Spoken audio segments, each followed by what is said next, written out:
Hello, Nate. I'm Pedro from Cartera, Spain. It's a pleasure to meet you. How are you? I'm good, Pedro. How are you? I'm great, thank you. I have to say congratulations on the film. I saw it this morning. I'm still processing all the emotions.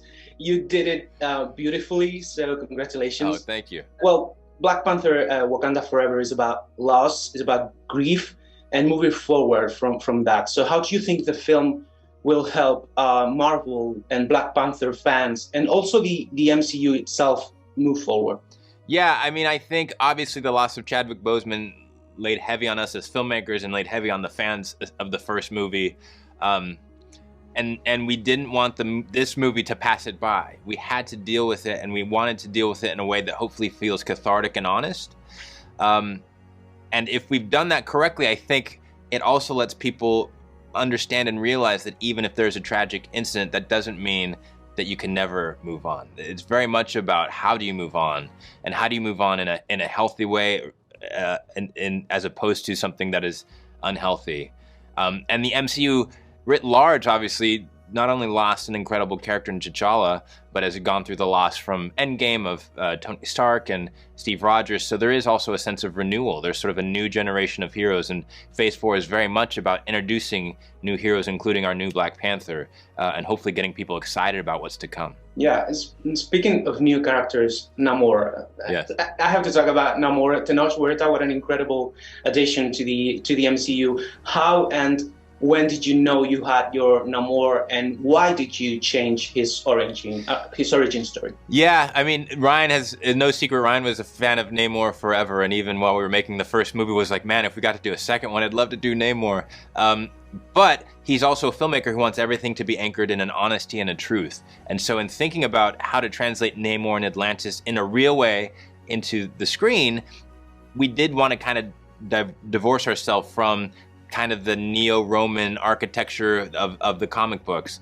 And in thinking about thematically what the movie was about, which is about people who have suffered under the hand of colonization, Mesoamerica seemed like a rich tapestry to pull from.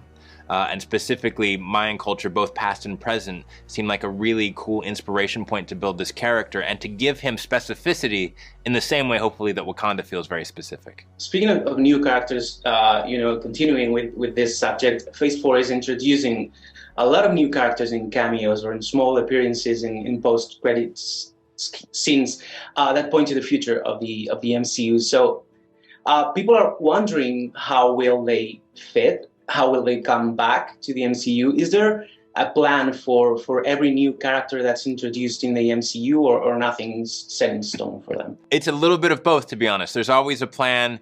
It's always intentional whenever we introduce somebody, because we go, oh man, it would be great to tell this story. But we also want to give our filmmakers and creative teams some latitude to change that. You know, we've never, and hopefully will never, say, hey, you have to use this character because we think this is a great idea. We say, hey, we thought this could be awesome. What do you think? And sometimes filmmakers go, agreed, let's do it. And sometimes filmmakers pitch us into something else. So it really is about possibility.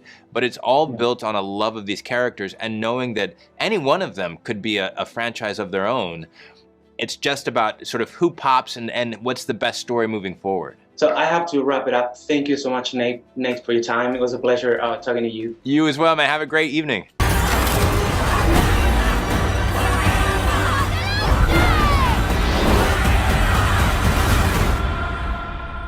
Demuéstrales quiénes somos.